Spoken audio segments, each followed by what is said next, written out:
County.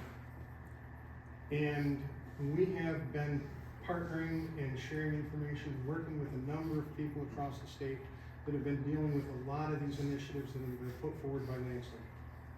And I'm sorry to say I'm here because of it. I don't want to hound you on politics. I don't want to hound you on a lot of things, but I do want to share a few things with you. These people brought to you information on PFAS. Okay? When you start looking at something of this nature, it is cumulative, it does build up, it gets into the fish, it gets into the wildlife, you're eliminating your hunting and fishing. It gets into the soil, you're eliminating your ability to grow food. You're eliminating your ability to grow livestock. And it gets into the yard, it gets into the grass, it gets into your children through what they're digesting, what they're breathing, and what they're walking on. This is a fact.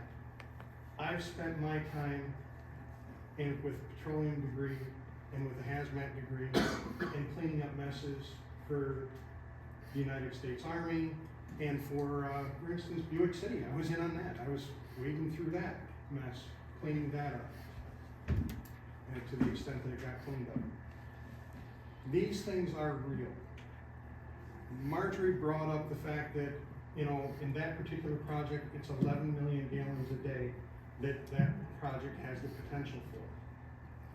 With those, and with like this PFAS question that was a possibility for this site, even if you go to the EPA and speak to them directly to get your answers, and I encourage you to do so, there is no technology, according to the EPA, to date, that can ever make that water potable again. Even if they put it through wastewater treatment, even if they try and filter it, even if they try and dilute it by dumping it in Lake Huron, there is no way to ever make that water potable again. And at 11 million gallons for that particular project, we are talking about a volume of fresh water that is nearly equivalent of Lake St. Clair every 10 months. If you sit down, do the math, take the calculations for the lake's volume, that's what we're looking at.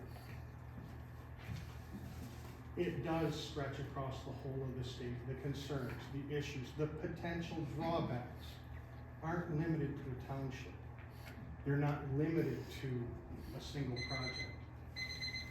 Even if we put in the solar panels on this site and covered it with solar panels to make them happy that way, it would be less, but the lead given off from those solar panels would leach into the soil, would leach into the river, and would make the fish unable to be eaten.